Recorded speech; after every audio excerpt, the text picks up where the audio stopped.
Welcome to the Resistbot Podcast, hosted by me, Melanie Dion. Join me this week and every week as I chat with the advocates and activists in your neighborhood at the intersection where policy meets people. Now, let's start the show. And once again, it's time for the Resistbot Podcast. I'm your host, Melanie Dion.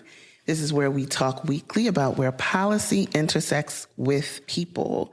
And we've had a fairly eventful week today, of course. Well, when we're recording, this is the 7th. Moore versus Harper is being heard before SCOTUS. This is the North Carolina congressional gerrymandering case that is being heard by SCOTUS today. So, of course, I'll be keeping you up to date with that. Also, Senator Raphael Warnock beat Republican challenger Herschel Walker, whose name I hope I never hear with politics again. I know this was a narrow victory, and that was concerning for a lot of folks, which I completely understand. But you have to remember that Georgia's purple is a little more of a burgundy, like a fine wine with voter suppression. So you basically got like Fulton County and DeKalb County standing between Georgia in 1861. So the victory for Raphael Warnock was a big deal, and it's done in thanks to organizers.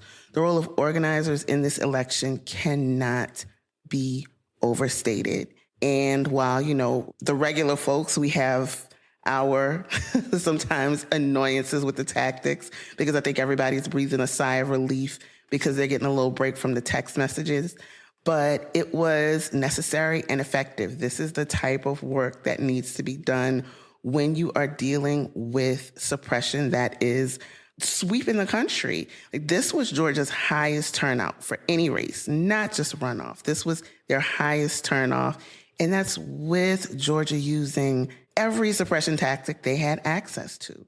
So that is impressive. And I want to give a special thanks to organizers. There were organizations like Black Voters Matter who were just working tirelessly to get out the vote. So we just have to remember that, politicians are great. They have their function. That's fine and good. But organizers, we really look to them to move the meter, which takes me to this week's guest. I have with me activist Megan Lynch with the organization UC Access Now. Megan is also a Resistbot user, so yay for that. But right now, Megan and UC Access Now, they are taking the University of California to task for its lack of accessibility. So I want to first bring up Megan. Hi, Megan. Hi there. Thanks for having me. Thank you so much for being here. Can you first start off telling us a little bit about you and what you do and how you came to be affiliated with UC Access Now? Okay, well, I am sort of unusual. I'm a 57-year-old master's student at UC Davis in the graduate group of horticulture and agronomy. So I arrived here as a 54-year-old disabled student in fall of 2019. And even before the first quarter started, I could see there were, issues in terms of the accessibility that I tried to solve through the sort of channels that you're supposed to solve them. And when that wasn't working out, I thought, well, if I'm going to have to do this much work for these very simple things that we as members of the public are entitled to and are paying for, I might as well do that work for more than just me. And I did start looking around for other disabled students. We'll get into it more later, I suppose, but just to keep this short, basically kind of threw out this vision for what we could fight for, hoping to find more disabled students who felt the same way and to find allies, hopefully, who also could see that this was a very unjust situation that's been going on for way too long now. Thank you. That really encapsulated. I want to ask you this, because we know we're 30 years after the Americans with Disabilities Act, right? So can you talk a little bit about how universities get around being non-compliant? And one of the reasons I'm saying universities and not just the University of California here, which we will get back to, is that I was doing research and I was looking at an audit earlier this year that said there was 90% non-compliance across the board for university websites, for our institutes of higher ed website, and how it even manifested in little things like just a lack of accessibility among third-party software. Can you talk a bit about how universities get around noncompliance in that way? Well, let me start. I guess the best way to start about it is that I became physically disabled in 29. So I have the experience of what it was like to live in society not being disabled, right? And how I thought of things then versus what I know and how I think about things now. So one of the things that makes this possible is the fact that, and I use the word abled rather than non-disabled just because it's simpler, disabled and abled.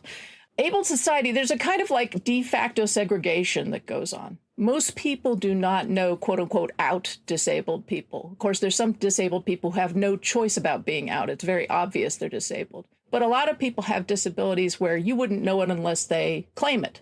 When you have a society that's built inaccessibly, which much of our society is, it literally fences people out of areas, right?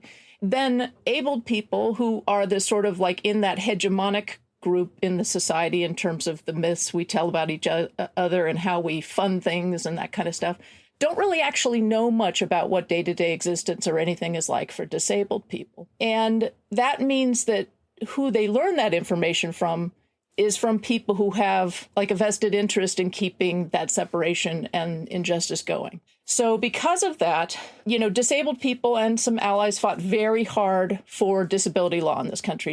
And ADA is not the only one, but it's the most famous one. It did improve things. However, the mechanism for enforcement, it's not like there's an ADA sheriff that takes care of this. And because of this ignorance that a lot of folks have, like, how would they know, right? They don't really know that many disabled people. They sort of think, well, that's illegal, report that, and it'll be taken care of. And that's not how that works.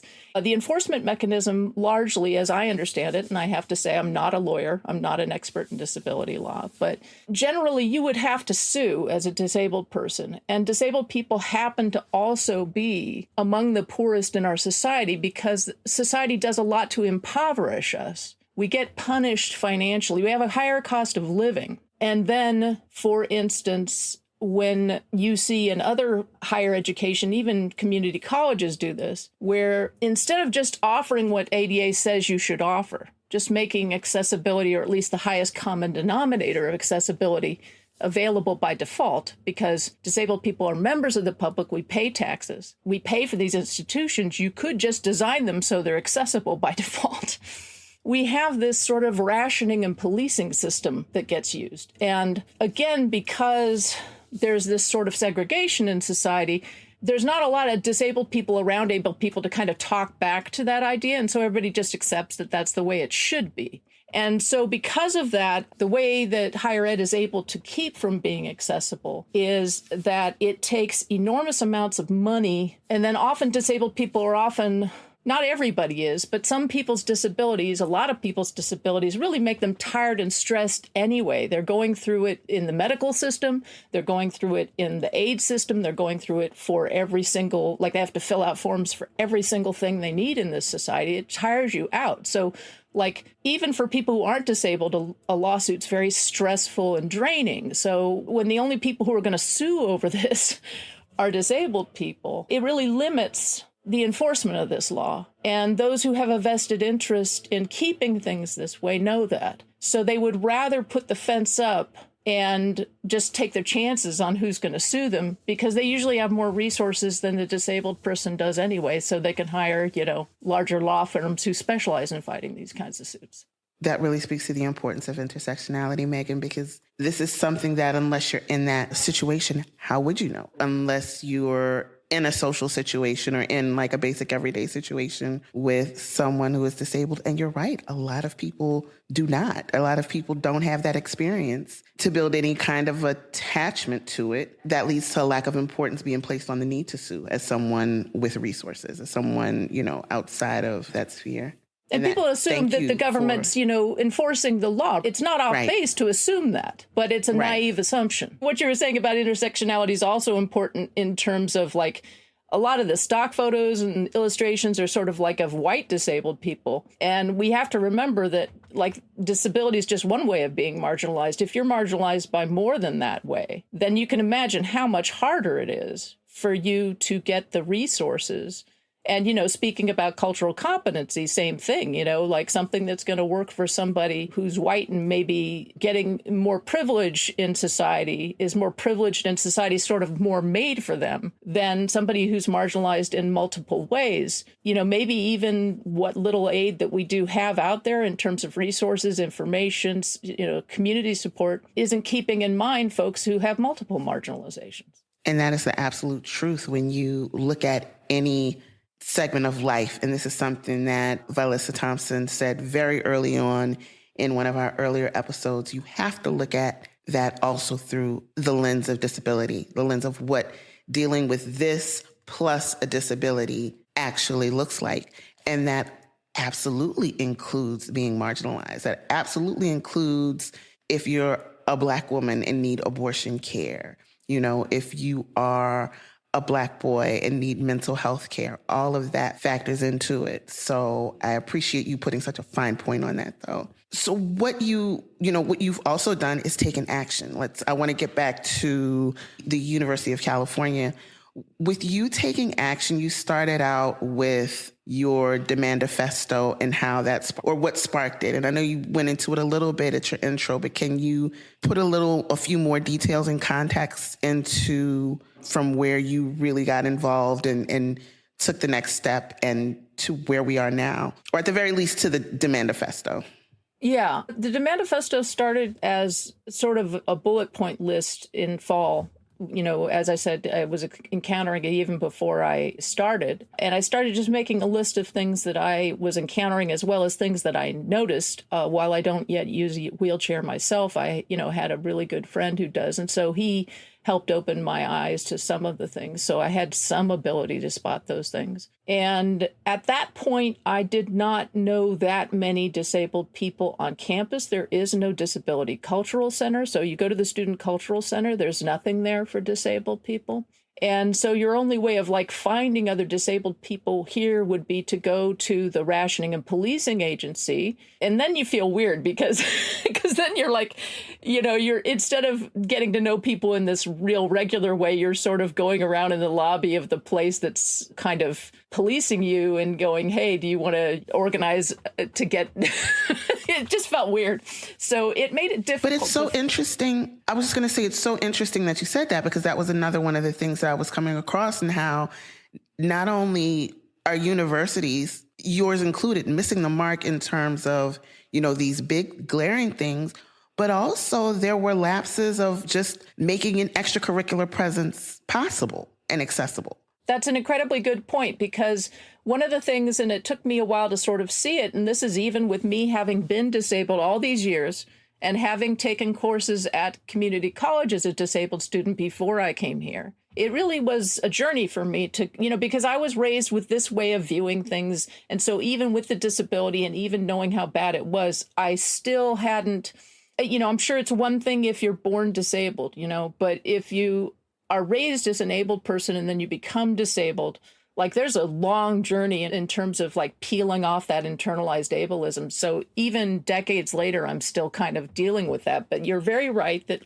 one of the things that goes on, we have this stereotype that it's okay, well, all you have to do is fill out a form and then you can get this thing. It's not that much to ask of you. And we don't question why those things are there in the first place. But the other thing about it is that one of the issues that I had spotted before that quarter started had to do with inaccessible cycle racks here at UC Davis. And UC Davis is a campus that has gotten awards for being a bike-friendly campus, right? And yet they have the conception that there is no such thing as a disabled cyclist. Why do we need anything like an accessible rack? And these racks, to be an accessible rack, it's not special. These kind of U racks I've seen in most cities I've lived in. Here it's different. So I went to talk about these things, and what that reveals, they said, I got two different answers. From the policing agency here, the Rationing and Policing Agency, they said, oh, it never occurred to us that that was something that needed to be accessible. And then from the Transportation and Parking Services here that is in charge of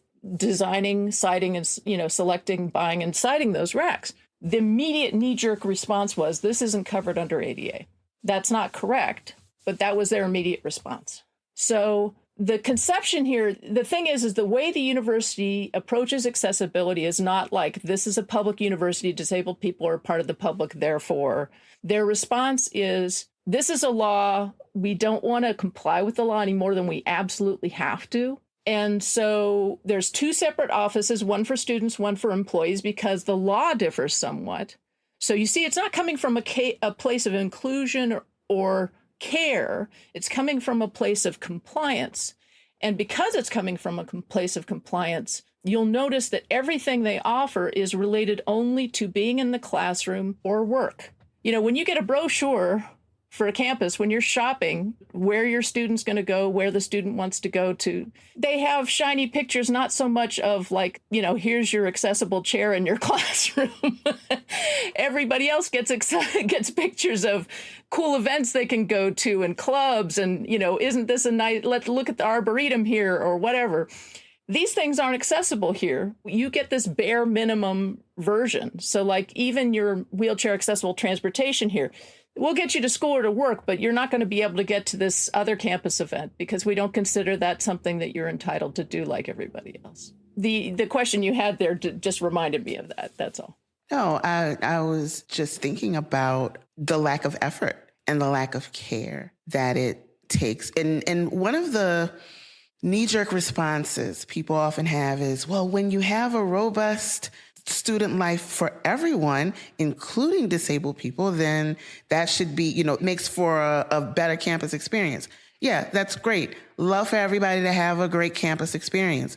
But right now we're talking specifically about meeting the needs. Universities are not places of survival. You go to universities to thrive. And that is not just for able people. That's not just for able students or able faculty, but that's for disabled students, faculty as well. How do policies factor in if they have visiting family with a disability? Does that, just thinking in the broader way of how a lack of accessibility can truly branch out? Or even just visitors in general, because again, the general public is paying for the University of California, and the University of California has arboretums, botanical gardens, museums, you know, sculpture gardens. There are all sorts of things that UC has that the general public goes to. Why shouldn't those be accessible? What I want to add some perspective to here, and it's not a perspective I came to immediately either, is it seems like lack of effort, but actually it's effort in another direction, because these offices of rationing and policing grew up after ADA. So what they decided was, rather than use public money to make things accessible, they would use it to hire more lawyers to defend them, to hire mostly abled people in these offices, by the way. It's not disabled people who know what lived experience is like, who are even handling the rationing and policing. It is overwhelmingly abled people. So they get a good salary and benefits compared to the grad students who are currently striking, for instance. And their entire job is to make it hard to get accessibility and to protect the university from lawsuits by frustrating the efforts to fight. So it is a lot of effort and actually money, public money. And sometimes the other thing that was appalling, and it's not as easy to get a nitty-gritty budget as I would like as a member of the public. But through reading the student press here and an argument that the Chancellor May here at UC Davis was making, the student body here had a referendum because they were trying to decide, do we still want to have, like, whatever the amount was, taken out of undergraduate fees to support NCAA type sports here. And the chancellor was arguing, these student athletes come from, you know, difficult backgrounds, and just like disabled students, you should be funding them. Yes. So that was what let me know that what actually funds the office that rations accessibility and polices us is our own student money to some extent. But there's also public money that goes in the general public. So it's actually not a lack of effort. It's an effort that's been diverted. So public money gets diverted to this, and public effort gets diverted to this, which is entirely about keeping a sector of the public, including, and this is another thing that people need to process too, is that disability is a very easy club to join. And particularly the way our healthcare system is right now, particularly with the way the pandemic handling in the nation is going right now, it's an extremely easy club to join. So they're really keeping future you, from being able to use these resources. And University of California is not unique in this. As you pointed out, higher ed in general tends to approach things this way. But UC is a particularly good system to work on because it is one of the largest, if not the largest, public university system in this country. And it's the largest employer in California, and it is one of the largest landlords. And it also runs medical centers. It runs nature reserves, research stations it's an enormously important part of our economy. And California's economy is one of the, if it were a state, would be like the 6th largest economy in the world. So it's really important to get this to be accessible to the public that's funding it, a great deal of whom are disabled or may become disabled. I appreciate you pointing that out. You're absolutely right on all counts. And that was something that it's not so much that I didn't think of it. It goes back to what you said earlier. You think when there are things in place, people are actually following the laws, or there's some sort of procedure that they are in violation of. And the tactic has been to just not truly have a solid procedure. And I think another thing, too, and this is something where abolitionists have really helped my thought process around this, is that what we're sort of raised to believe is that, well, it's really important for us to have this bureaucracy because we need people to really prove they're disabled. Otherwise, people will cheat. And there are two things around that. One is we can look from the college cheating scandal. What actually happens to people who cheat? I mean, if we're going to treat a bunch of innocent disabled people like they're criminals because we're supposedly trying to protect disabled people from there being cheaters out there, what actually happens to the cheater? You will find usually that, people who are claiming they're disabled and genuinely aren't, and are trying to cheat their way into a college or something like that. The consequences of that are really small and not worth punishing a bunch of innocent actually disabled people over. But the other thing is, and this is where the abolition part comes in, is that if you don't ration resources, okay, there's some resources you can't help but ration. Because, like, for instance, a disabled parking spot, if we made every parking spot in the lot disabled, there'd be fewer spaces. And sometimes you do want to do that, right? But a lot of times there are reasons, there are functional reasons why that would be really difficult to do. So you have a limited resource. And in that case, you do have an interest in trying to make sure that the people it's made for are the ones getting it.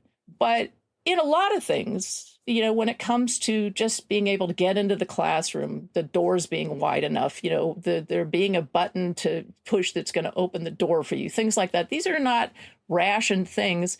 And, a wheelchair user is not going to care usually if an abled person uses the kick button to open the automatic door, as long as that kick button's there for them to open the automatic door when they need to do so. So that's another reason that we get sort of trained into thinking that this way of making things is fine because we're trying to keep out cheaters and therefore we need to make this rationed special request thing. And it's like, no, just make it all accessible as much as you can. And that's why I say highest common denominator, because, some people are going to have access needs that are unique, and then what you do is you treat people with respect and work it out with them as a person. But if you make it so that everything we have in our society is the highest common denominator of accessibility that we can make, it's going to be a much more inclusive society. And it's kind of like what happened with curb cuts. I mean, everybody uses curb cuts now. UPS people use it. Abled parents pushing, a stroller use it. Cyclists who are not disabled use it, and it's not generally not hurting people that other people are using it. It's something everybody can use. That's an excellent point. I want to talk a little bit about what happened with the action steps. When you formulated the action steps, you presented them, and I know pointed out not only the benefit for disabled students, but also, some of these same things. This is something that there are times where it can be universally used and beneficial. What was the response afterward? Was the university communicative? Were they We kind of know the answer to that. Like I kind of know the meaning. But can you talk about what that was like and what brought you here? Because obviously, like, spoiler alert, we have a petition. So can you talk about that a little bit? Well, my initial conception in my naivete, because, while I'd been sort of active following other people's stuff, I'd always been somebody who would, if somebody gave me the talking points and I agreed, I would move on things like that. But I'd never been the person to do this myself. So I didn't really know what I was doing. And I didn't know, I was pretty naive about how it was going to work. So naively, I thought, okay, people are good people. They'll want to do the right thing. So we'll get within a week, we should be able to get enough people and really pressure the university and embarrass them into doing the right thing. That's not how it went. But in any case, what I used at first was a tool that we got subsidized use of a tool that sort of political campaigns are using. So it's like a back end. So that helped us generate a bunch of, we could put in the email, we could put in the link to the Demandifesto, and we could make it so that it could be shared on Twitter or Facebook or whatever. And so we did that, and it took a lot to get signatures compared to like how much education is needed around this about why, again, like why would this be important and stuff. It's hard to get that all down into a soundbite. So like, for instance, when there was a petition, to get free parking at the university, everybody's signing that, right? But trying to get this signed was harder because people didn't know as much about it. But in the initial days of it, it was very successful in the sense you could see there was a little bit of a panic coming from certain offices, I think particularly because I don't know exactly, maybe it was the email headers or something, but they almost seemed to see that it was a political tool, like a campaign tool. And that really put put a fire under somebody's butt. And so the tool addressed the governor, the Board of Regents at this one Board of Regents email address. There weren't separate board regent email addresses available to us. And then each chancellor. And so the governor didn't send anything back. I'm not sure. I'm trying to remember if the board did anything. And then maybe like only a third of the chancellors even bothered responding. Now, what was interesting to me was that the ones who did stuff like promise that they were going to read the Demandifesto and get back to us. And that never happened. And Cal, for instance, said, oh, we'll have our, somebody get in touch with you because this came out in July. And it was issued on the 30th anniversary. This was July of 2020. It was the 30th anniversary of the AA. And they give us a response saying, oh, well, October is National Disability Employment Awareness Month. So we'll have our coordinator get back to you to schedule you guys for something in October. And that didn't happen either. So, I mean, I know your mouth is open, and that's exactly how I felt about it. Yes. So October. Here we are. October's the only month you can do disability stuff. Right. We're all booked up. Wow. Bring back shame. Please. I'm speechless on that. But now we're in 2022, right? And there has been no move. Like, we've had 2 Octobers since then. 3 Octobers. It's been 3 Octobers and we're still waiting, correct? So I want to talk a little bit about your petition that you have outstanding, that you have with Resistbot right now, that I would love to encourage our California audience to sign. I know a lot of times our petitions are usually national petitions, but that's why it's going to be really important to share this one, because we want to make sure that as many Californian users as we have, or new users, can get access to it, can see it, sign it, because this is something that is absolutely important. Of course, it's absolutely beneficial to us as a society as a whole to just be decent people. But also this is of utmost importance to our friends and neighbors with disabilities. So the petition is titled UC Access Now, University of California must be accessible to all. And if you'd like to add your name to this petition, you can use the call sign PHI SYV. Right now, I would love to get this. We have a starting goal of 100. If by the time you are listening to this, it is past 100, that just means the new goal is 150. And if it's at 150, then the goal is 200. Let's run it up because this is something that is incredibly important. Can you speak, Megan, to the ideal steps that you have, your ideal next steps from the university? What would you ideally like to see happen? Well, Demandifesto was written in 2020, and God knows it needs an update because, some of our experiences in the time since then have changed, what we would like to ask. For instance, I think at the time we were sort of thinking, well, a kinder, gentler rationing and policing infrastructure would be good, whereas now we would rather just do away with that entirely. But the fundamental action steps that we put in the Demandifesto are that, UC should set as policy that ADA is a ceiling, not a ceiling, but a floor. I'm sorry. It's the minimum standard. That's the bare legal minimum you can get away with. UC and far too many sort of treat it as if they even reach that level, they go, woo, we're at the finish line. And it's like, no, you're at minimum wage is what you're at. You're at what the least that you're legally supposed to be able to get away with. And then to set, as you see, policy that disability is part of diversity. It's should be in DEI programs that would feature disability and its intersections, and that the DEI offices must hire diversely disabled people, by which I mean not just that people have a variety of intersections in terms of other marginalizations, because that's incredibly important, but even a variety of disabilities, because, there's lateral ableism where people know their own experiences really well, but don't know those of other disabled people. And so you really need just as much diversity among disabled people as possible to be able to do a truly accessible and inclusive experience in our public university. All the infrastructure that they're not taking care of because it's older buildings. And so they figure, well, this was pre-ADA, we don't have to do anything. Well, tough luck, time's up. You gotta change and bring those buildings up to date. And that's also important in terms of the pandemic because that's being used as an excuse to not upgrade the HVAC systems to MERV 13 or above. There's, because some of them, it's not enough to put new filters in. They'd have to upgrade the whole HVAC. And it's like, well, do it. It's a good time to upgrade your ADA and above standard anyway. Getting affordable, accessible housing for undergraduate and graduate students. Here at UC Davis, there is no priority. If I'd had a child, I could have gotten into grad housing here. If I'd had a romantic partner, I could have gotten priority in the grad housing here.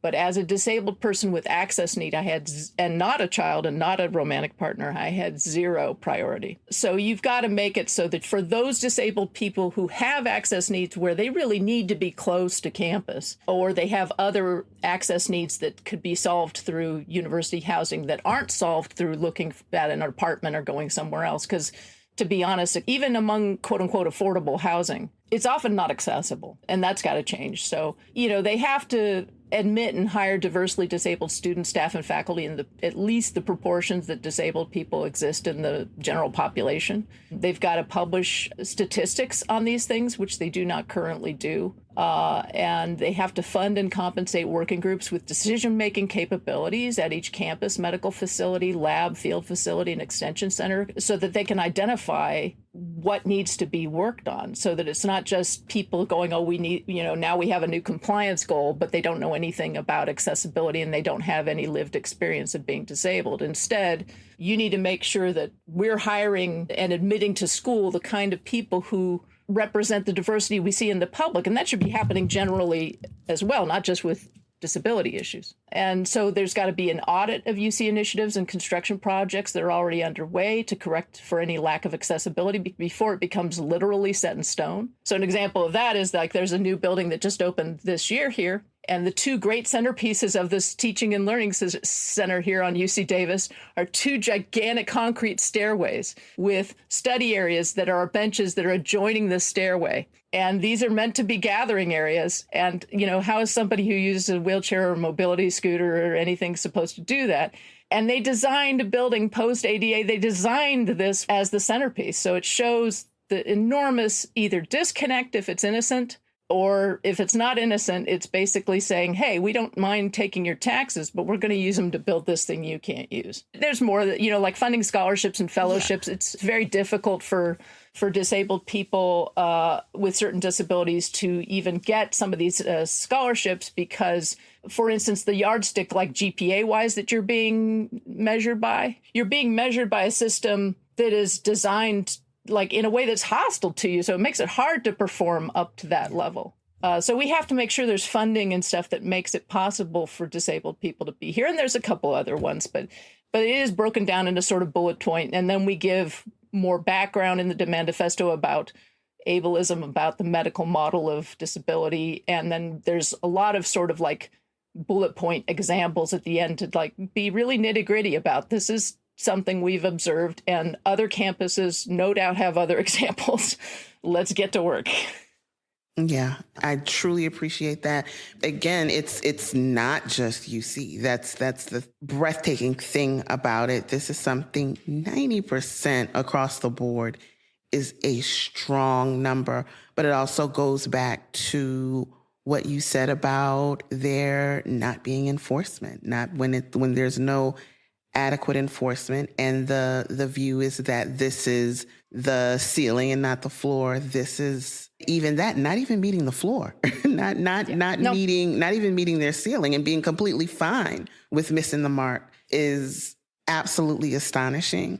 I want to thank you so much, A, for your work, B, for joining me, helping me learn. There's so many things, you can read certain things, but grasping the concepts. I really appreciate some of the fine points that you put on this conversation today. I can't even begin to tell you.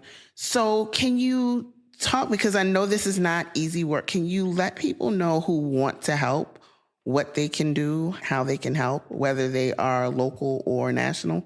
For those in California, I would definitely recommend pushing the Resistbot petition and to get the governor, get the regents, get your state legislators to push on this issue, because the regents and UC chancellors will respond to political pressure from above them, because that's where a good deal of their budget comes from. If you're within the UC system, you can contact us at ucaccessnow@gmail.com, or you can follow our Twitter account at AccessUC, and we have other addresses that we're on social media.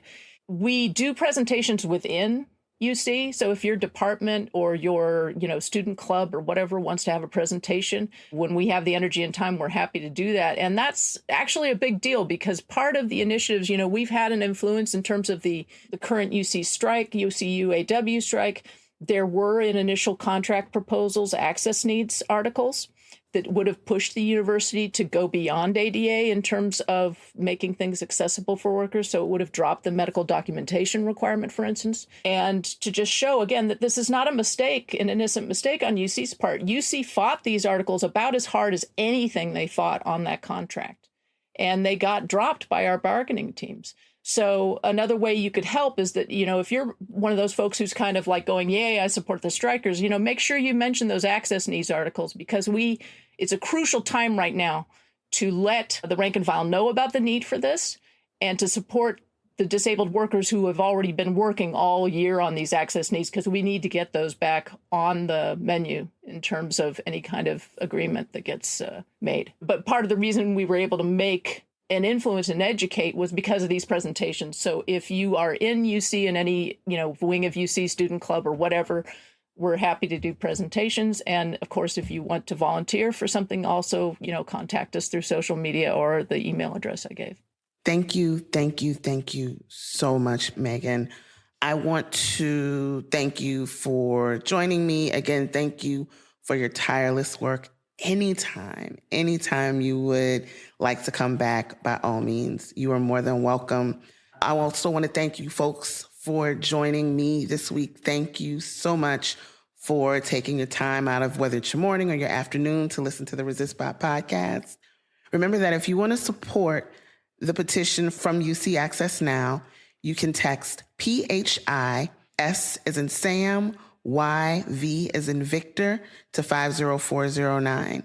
You can also send a message through Twitter, Instagram, Facebook, or Telegram. If you'd like to start a petition of your own, especially if you're not a California resident, Text RESIST to 50409 or any of our many keywords. And you can also, if you also like who we are, if you like what we do, then you can text donate to 50409 and become a monthly donor, starting just for only $5 a month. You can tell them Mel sent you, and I'll shout you out on the next Mel's Morning Mug on Mondays. Or I'm gonna shout you out anyway. But by all means, tell them I sent you. And if you want to listen to this podcast, if you'd like to subscribe, and of course you do, go to resistbot.live. We have pretty much any podcast platform you can think of, and I am certain that yours will be there. Thank you so much for listening, and I will be in your AirPods next week, same time for the Resistbot Podcast. Take care.